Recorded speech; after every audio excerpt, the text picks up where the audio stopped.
Pada masa lalu, saat periode perjuangan bangsa Indonesia, banyak lahir nama-nama yang sangat sentral pada saat itu.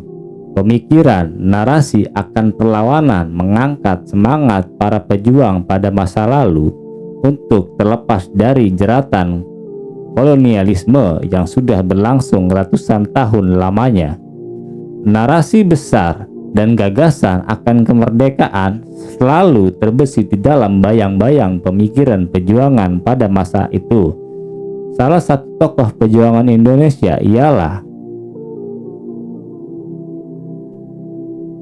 Hos-Cokro-Aminoto. Selain dikenal sebagai pahlawan nasional, ia juga merupakan seorang guru bagi sejumlah tokoh yang berpengaruh di Indonesia. Hos-Cokro-Aminoto juga menjadi motor penggerak masa pertama paling progresif di Indonesia pada saat itu. Pokok gagasannya yang terkenal adalah pentingnya kebebasan berpolitik serta perlunya membangkitkan kesadaran akan hak-hak kaum pribumi. Beberapa murid Hos-Cokro-Aminoto diantaranya yaitu Soekarno, Sekarmaji Marijan Kartosuwiryo, dan Semaun. Mereka bertiga merupakan seorang pimpinan besar yang memiliki pemikiran kritis dan memiliki jalan yang berbeda dalam memperjuangkan kedaulatan Indonesia. Hos-Cokro-Aminoto juga adalah salah satu pelopor penggerak di Indonesia yang namanya sangat dikenal sebagai guru besar para pendiri di negara ini. Beragam ideologi yang dilahirkan oleh pemikirannya.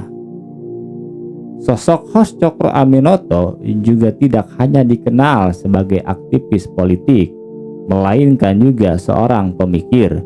Di balik kelekatannya dengan Serikat Islam pada saat itu, ia juga menulis beberapa buku, misalnya buku Islam Sosialisme pada tahun 1925 dan Trah Islam pada tahun 1931 merupakan karya terbaiknya. Dalam buku Islam dan Sosialisme, ia menggali dan menganalisis sosialisme dalam khasanah Islam. Ia juga menekankan bahwa sosialisme sudah terkandung dalam hakikat Islam. Sosialisme yang idealnya bernafaskan oleh keyakinan agama Islam. Gagasan sosialisme yang bernafaskan Islam disebutnya sesuai untuk diterapkan di Indonesia. Ia juga menganalisis konsep pemikiran sosialisme gaya Eropa sampai pada bentuk tatanan sosialisme politik. Kemudian ia juga melakukan kritik atas pemikiran sosialisme Eropa seperti Karl Marx, Friedrich, dan Lenin. Ini ia lakukan untuk membandingkan dengan temuan mengenai dasar sosialisme dalam Islam. Ia juga memperkuat dengan mencukil sejumlah ayat Al-Quran dan hadis Rasulullah. Sumber teologis Cokro-Aminoto berpijak pada salah satunya dalam surat Al-Baqarah ayat 213. Kana an-nasu ummatan wahidatan fab'atha Allahu an-nabiyyina mubasysyirin wa munzirin. فبعث الله النبيين مبشرين ومنذرين وأنزل معهم الكتاب بالحق ليحكم بين الناس فيما اختلفوا فيه وما اختلف فيه إلا الذين أوتوه من بعد ما جاءتهم البينات بغيا بينهم فهدى الله الذين آمنوا لما اختلفوا فيه من الحق بإذنه والله يهدي من يشاء إلى صراط مستقيم.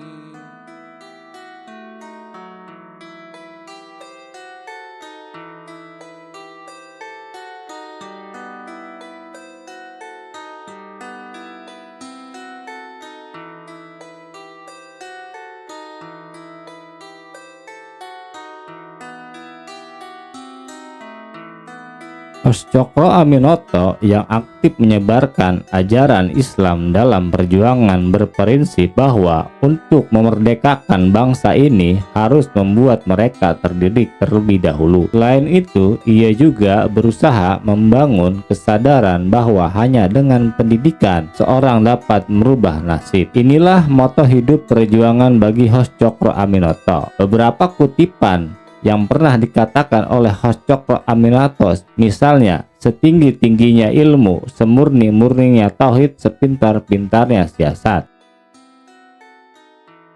Jauh sebelum memiliki jalan hidup masing-masing, tiga tokoh pergerakan yaitu Soekarno, Semaun, dan Kartosoewirjo pernah tinggal bersama. Mereka menjadi murid dari pimpinan Sarekat Islam Haji Umar Said Cokro Aminoto di sebuah jalan kecil yang bernama Gang Paneleh 7 nomor 29 di tepi Sungai Kalimas, Surabaya, rumah kediaman Hos Cokro Aminoto. Setelah menjadi pimpinan Sarekat Islam yang beranggotakan 2,5 juta orang pada saat itu, Hos Cokro Aminoto yang saat itu berusia 33 tahun memiliki penghasilan dari rumah kos yang dihuni 10 orang termasuk Sekarmaji, Marijan, Kartosoewirjo, Soekarno, dan Semaun. Tiap malam di kampung Paneleh diskusi selalu digelar. Hos Cokro Aminoto memberikan kebebasan bagi penghuni kosnya untuk menularkan gagasan kemerdekaan, membumikan siasat perlawanan pada kolonial. Dalam satu diskusi, mereka kerap melemparkan argumentasi dan gagasan yang dianggap tak biasa. Soekarno menimba ilmu di rumah Hos Cokro Aminoto pada usia 15 tahun. Ayahnya menitipkan Soekarno yang melanjutkan pendidikan di Hugger Burger School atau HBS saat itu di tahun 1916. Hos Cokro Aminoto sudah menjadi ketua Sarekat Islam, organisasi politik terbesar dan yang pertama.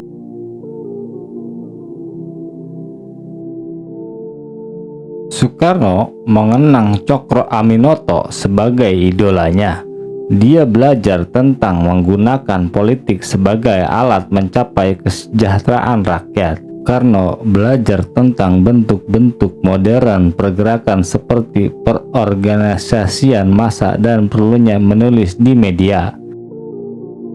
Kartosoewirjo melamar menjadi murid dan mulai menimba ilmu di rumah ketua Sarekat Islam itu. Untuk membayar uang pondok, Kartosoewirjo bekerja di surat kabar Fajar Asia milik Hos Cokro Aminoto. Ketekunan dan kecerdasan membuatnya menjadi sekretaris pribadi Hos Cokro Aminoto. Tulisan-tulisan yang berisi penentangan terhadap bangsawan Jawa termasuk Sultan Solo yang bekerja sama dengan Belanda menjadi ciri khas Kartosoewirjo. Dalam artikelnya tampak pandangan politiknya. Dia juga sering mengkritik pihak nasionalis. Kartosoewirjo bersama Hos Cokro Aminoto hingga tahun 1929.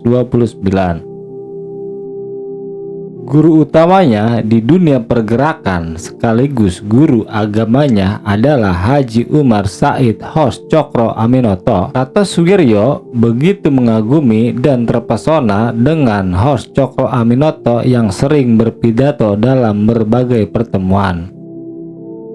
Banyaknya alumni di rumah kos tersebut yang menjadi tokoh pergerakan sebelum kemerdekaan seperti Soekarno yang kemudian mendirikan Partai Nasionalis Indonesia, Semaun, Alimin, dan Musso menjadi tokoh-tokoh utama Partai Komunis Indonesia, serta Sekarmaji Kartosoewirjo yang kemudian menjadi pimpinan Darul Islam atau Tentara Islam Indonesia. Di rumah itu juga tokoh-tokoh Muhammadiyah seperti Kiai Haji Ahmad Dahlan dan Kiai Haji Mas Mansur sering bertukar pikiran.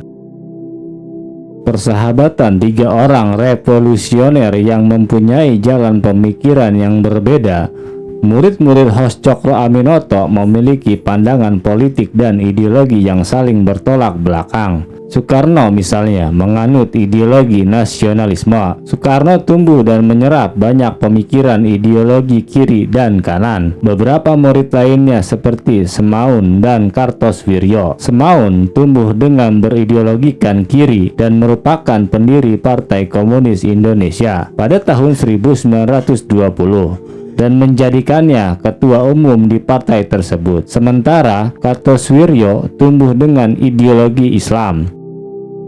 Kartosoewirjo mengenal guru rohaninya yang bernama Noto Dihardjo, seorang tokoh Islam modern yang mengikuti alur pemikiran Muhammadiyah. Ia menamakan pemikiran Islam modern ke dalam pemikiran Kartosoewirjo. Pemikiran Noto Dihardjo ini sangat mempengaruhi pandangan Kartosoewirjo dalam meresponi ajaran-ajaran ideologi Islam. Dan Cokro Aminoto juga sangat mempengaruhi perkembangan pemikiran dan aksi politik Kartosoewirjo. Ketertarikannya Kartosoewirjo untuk mempelajari dunia politik, oleh karena itu tidak mengherankan apabila nanti Kartosoewirjo tumbuh sebagai orang yang memiliki integritas keislaman yang kuat dan kesadaran politik yang tinggi akan ideologi Islam.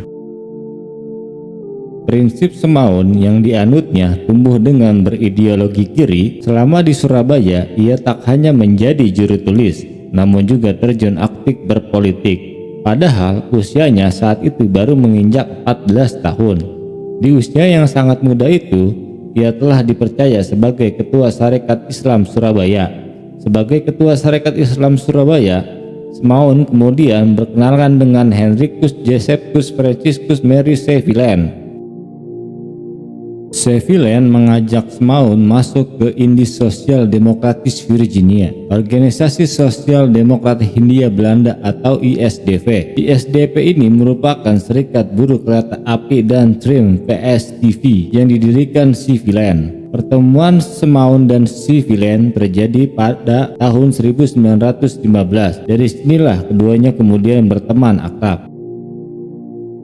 Sevilen merupakan sosok penting yang memperkenalkan ideologi komunis terhadap Semaun. Bahkan Semaun menganggap Sevilen sebagai guru ideologinya. Karena kedekatannya itu, selain menjadi propagandis, Semaun juga merupakan jurnalis di Semarang. Itu karena kecakapannya dalam berbahasa Belanda dan pengetahuannya yang luas, sehingga ia menjabat redaktur surat kabar VSTP berbahasa Melayu dan Sinar Jawa, Sinar Hindia, dan Koran Sarekat Islam Semarang. Prinsip Semaun yang dianut kemudian membuat Sarekat Islam mengalami perpecahan menjadi dua kelompok. Kedua kelompok ini yakini Serikat Islam Putih dan Serikat Islam Merah di bawah pimpinan Semaun. 23 Mei 1920, Semaun mengganti ISDP menjadi Partai Komunis Hindia. 7 bulan kemudian, partai ini mengubah nama menjadi Partai Komunis Indonesia. Semaun menjadi ketuanya pada saat itu. Perubahan dari ISDP menjadi PKI merupakan bentuk konkret untuk mewujudkan cita-cita Sevilen, yakni memperbesar dan memperluas gerakan komunis dan sebagai partai bagi kelas buruh di Hindia Belanda. Di tahun 1923, Semaun dijatuhi hukuman pengasingan ke Belanda. Ini karena keterlibatannya dalam pemogokan buruh kereta api. Semaun berdasarkan Government Besluit tanggal 4 Agustus 1923 diasingkan ke Nederland, Belanda karena keterlibatannya dalam pemogokan aksi buruh.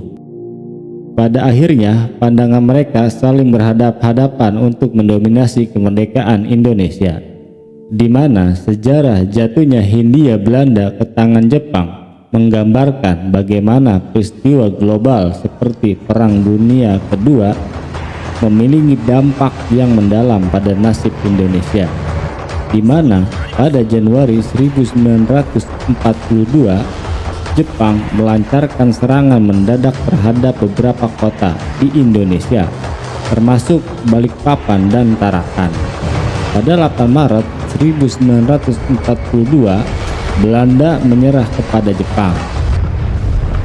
dan menyerahkan Hindia Belanda ke tangan Jepang melalui Perjanjian Kalijati. Hal ini menandai awal dari pendudukan Jepang di Hindia Belanda yang akan berlangsung hingga akhir Perang Dunia Kedua. Pada 7 September 1944, Jenderal Tsunaiki Koiso memberikan janji kemerdekaan kepada bangsa Indonesia. Janji tersebut berisi jaminan dari Kekaisaran Jepang untuk memberikan kemerdekaan kepada Indonesia suatu saat nanti. Saat itu, posisi Jepang dalam Perang Dunia Kedua semakin terhimpit oleh sekutu. Janji kemerdekaan yang dikenal dengan janji Koiso diberikan karena Jepang membutuhkan dukungan dari rakyat Indonesia dalam perang melawan sekutu. Guna menunjukkan kesungguhan janji dalam memberikan kemerdekaan, pada 1 Maret 1945, Panglima Tentara Jepang Letnan Jenderal Kumakachi Harda mengumumkan dibentuknya badan untuk menyelidiki dan mempelajari hal penting terkait tata pemerintahan atau pembentukan negara Indonesia Merdeka. Badan tersebut kemudian dikenal sebagai BPUPKI.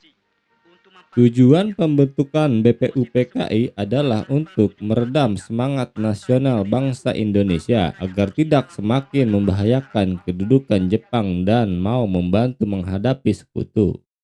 Pada tanggal 22 Juni 1945, Piagam Jakarta digunakan sebagai landasan awal yang membuka jalan menuju pembentukan Undang-Undang Dasar 1945. Piagam Jakarta atau Jakarta Charter sendiri dianalisis melalui kesepakatan para anggota Panitia 9 pada tanggal 22 Juni 1945. Dalam merumuskan dasar negara, BPUPKI mengadakan sidang pertama yang dimulai sejak 29 Mei hingga 1 Juni 1945. Namun, sidang pertama ini belum menemukan hasil karena adanya perbedaan pandangan sejumlah tokoh yang mengusulkan dasar negara, yakni disebut sebagai Pancasila. Sidang Panitia 9 menghasilkan dokumen bersejarah mengenai dasar negara yang disebut sebagai Piagam Jakarta. Istilah Piagam Jakarta pertama kali diberikan oleh Muhammad Yamin. Nama Piagam Jakarta dipakai karena dokumen ini ditandatangani Panitia 9 di hari jadi kota Jakarta, 22 Juni 1945. Isi Piagam Jakarta kemudian disepakati BPUPKI untuk dimuat dalam pembuatan Undang-Undang Dasar 1945. Perubahan naskah Piagam Jakarta pada 18 Agustus 1945. Pasca pengeboman dua kota penting di Jepang yaitu Hiroshima dan Nagasaki pada tanggal 6 dan 9 Agustus 1945 oleh Amerika Serikat, Jepang menyadari bahwa kekalahan sudah berada di depan mata. Oleh sebab itu, Jepang memutuskan menyerah tanpa syarat kepada sekutu pada tanggal 14 Agustus 1945. Setelah Jepang menyerah, bekas wilayah jajahan Jepang, salah satunya Indonesia, otomatis mengalami kekosongan kekuasaan atau vacuum of power. Indonesia memanfaatkan kondisi terjadi kekosongan kekuasaan atau vacuum of power untuk merdekakan diri. Setelah salah seseorang golongan muda yaitu Sultan Syahrir mengetahui Jepang menyerah tanpa syarat kepada sekutu, ia segera mendesak Soekarno-Hatta untuk memproklamasikan kemerdekaan Indonesia. Proklamasi. Kami, bangsa Indonesia, dengan ini menyatakan kemerdekaan Indonesia. Hal-hal yang mengenai pemindahan kekuasaan dan lain-lain diselenggarakan dengan cara saksama dan dalam tempo yang sesingkat-singkatnya. Jakarta, 17 Agustus 1945, atas nama bangsa Indonesia, Soekarno-Hatta.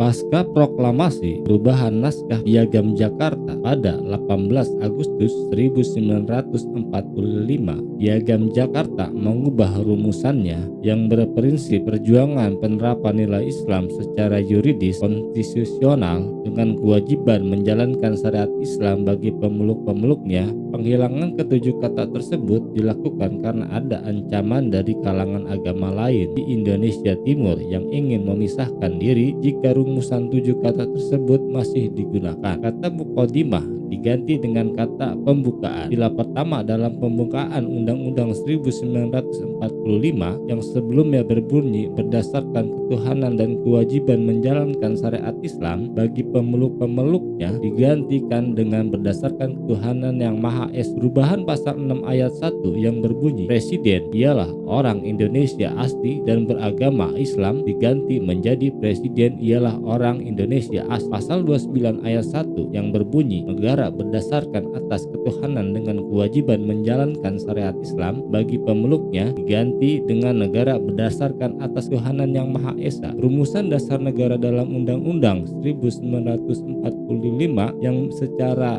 konstitusional diubah dikenal dengan sebutan Pancasila. Dalam sejarah masuknya agresi militer satu Belanda pada tanggal 21 Agustus 1947 telah 2 tahun pasca proklamasi pada tanggal 17 Agustus 1945 dikumandangkan di Indonesia meletuskan kembali perperangan di sebagian wilayah Indonesia. Tujuan utama dilakukannya agresi militer Belanda satu adalah untuk merebut kembali daerah-daerah kekuasaan di Indonesia yang kaya akan memiliki sumber daya alam terutama minyak. Belanda berhasil menerobos ke daerah-daerah yang dikuasai oleh Indonesia di Sumatera, Jawa Barat, Jawa Tengah, dan Jawa Timur. Kemudian tentara Belanda juga bergerak untuk menduduki wilayah Jakarta, Bandung, Surabaya, dan Semarang menjadi salah satu daerah sasaran utama Belanda dalam agresi militer Belanda satu. Kota yang diserang dari udara dan menimbulkan banyak korban jiwa dari kalangan rakyat. Tanggal 4 Januari terdapat peringatan peristiwa terjadinya pemindahan ibu kota Republik Indonesia dari Jakarta ke Yogyakarta. Peristiwa itu terjadi pada 4 Januari 1946. Ibu kota terpaksa dipindahkan secara diam-diam ke wilayah Yogyakarta. Kala itu tentara sekutu sudah masuk ke Jakarta. Kondisi keamanan yang tidak menguntungkan itu membuat Presiden Soekarno menggelar rapat terbatas pada 1 Januari 1946 di kediamannya, Jalan Pegangsaan Timur nomor 56 Jakarta. Pada tanggal 3 Januari 1946, Presiden Soekarno dan Hatta serta para pemimpin lainnya berangkat ke Yogyakarta dengan menggunakan kereta api. Masuknya rombongan ke gerbong kereta juga dilakukan secara diam-diam. Setelah sampai ke Yogyakarta, Soekarno kemudian berpidato di Radio Republik Indonesia Yogyakarta untuk mengumumkan ke seluruh dunia bahwa pemerintah Republik Indonesia sejak saat itu dipindahkan ke Yogyakarta. Salah satu dampak agresi militer Belanda satu terhadap Indonesia adalah perjuangan diplomasi Indonesia di kancah internasional menjadi terbuka luas. Sebagai salah satu cara mempertahankan kemerdekaan Indonesia, para tokoh menempuh jalan perjuangan diplomasi. Perjuangan diplomasi merupakan bentuk perlawanan dengan mengutamakan perundingan dibandingkan peperangan fisik. Sebelum agresi militer Belanda satu dilancarkan, pemerintah Indonesia sudah melakukan beberapa kali perjuangan diplomasi. Salah satu contohnya melalui perjanjian Linggarjati yang diratifikasi pada tanggal 25 Maret 1947. Setelah dilakukannya perundingan yang cukup alot, dimulai dari perjanjian Renville-Ramroyen dan terakhir konferensi meja bundar pada 23 Agustus sampai dengan 2 November 1949 disepakati dan dengan hasil yang kurang menguntungkan bagi Indonesia. Hutang warisan Hindia Belanda tersebut merupakan salah satu harga mahal yang harus dibayar pemerintah Indonesia untuk mendapatkan pengakuan kedaulatan dari bekas negara penjajah tersebut. Delegasi Indonesia sendiri akhirnya terpaksa menyetujui untuk membayar sebagian hutang yang ditinggalkan Belanda atas nama Hindia Belanda, yakni sebesar 4,3 miliar gulden atau setara 1,13 miliar dolar Amerika saat itu demi mendapatkan pengakuan kedaulatan dari Belanda. Selain masalah hutang, kesepakatan ekonomi lainnya dalam KMB adalah Indonesia harus mendapatkan persetujuan Belanda untuk menasionalisasi perusahaan-perusahaan Belanda di Indonesia. Indonesia juga diharuskan menanggung hidup 17.000 karyawan perusahaan Belanda hingga 2 tahun ke depan setelah KMB. Perlawanan Kartosoewirjo disebabkan oleh ketidakpuasan Kartosoewirjo terhadap Republik, mulai proses perumusan undang-undang yang mengubah Piagam Jakarta dan jalannya kemerdekaan Republik yang masih dibayangi oleh kehadiran Belanda. Terlebih setelah perjanjian Renville yang ditandatangani pada 1948. Sebelumnya perlawanan Kartosoewirjo berkobar pada awal tahun 1948. Kartosoewirjo temu dengan Panglima Laskar Sabilillah dan Raden Oni Sahroni yang sama-sama menentang ditandatanganinya perjanjian tersebut. Namun kemudian Kartosoewirjo memutuskan untuk mendirikan negara Islam, yaitu Negara Islam Indonesia yang kemudian ia pimpin sendiri. Kartosoewirjo memproklamasikan Negara Islam Indonesia melalui maklumat pemerintah yang menyebutkan bahwa 17 Agustus 1945 adalah akhir kehidupan Indonesia. Berdirinya Negara Islam Indonesia adalah bentuk penolakan dari Kartosoewirjo kepada pemerintah Belanda sekaligus protes untuk pemerintah Indonesia yang dianggap terlalu lemah yang masih dibayangi oleh Belanda.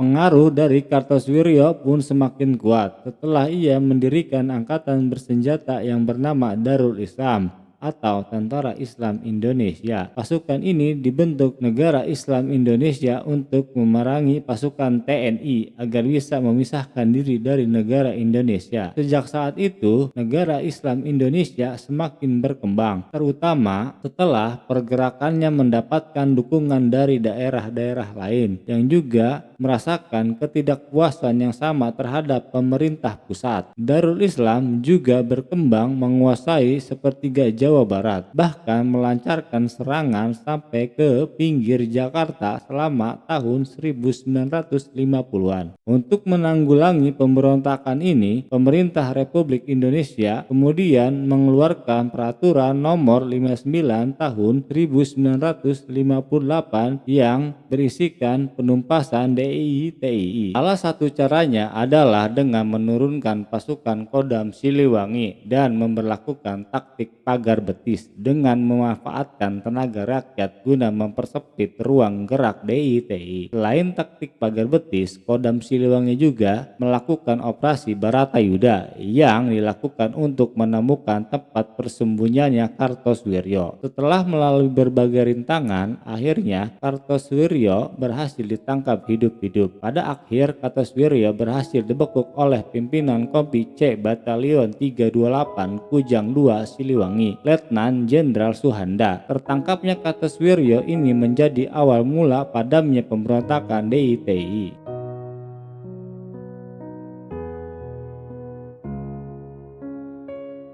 Pasca ditangkapnya Kartosoewirjo dinyatakan bersalah atas pemberontakan dan perlawanan oleh pengadilan militer saat itu, Presiden Soekarno sempat tidak mau menandatangani persetujuan hukuman mati atas sosok sahabatnya itu. Eksekusi bahkan sempat tertunda selama beberapa bulan karena Bung Karno enggan menandatangani surat tersebut, sebab tanpa tanda tangan Soekarno hukuman mati terhadap Kartosoewirjo takkan pernah dilakukan. Proses eksekusi Kartosoewirjo tertunda selama 3 bulan karena Soekarno selalu menyingkirkan surat penandatanganan hukuman mati. Dalam hal ini Soekarno merasa gelisah, bahkan sang proklamator frustasi karena harus menandatangani surat hukuman mati Kartosoewirjo. Soekarno bahkan menangis di depan Majen S. Parman. Ia gelisah, sholat terus-menerus dan berdoa. Pada akhirnya Soekarno dengan ketegaran hati yang ia miliki dan rasa tanggung jawabnya sangat besar terhadap hukum negara ini, ia rela menandatangani hukuman mati sahabatnya tersebut meski harus meneteskan air mata.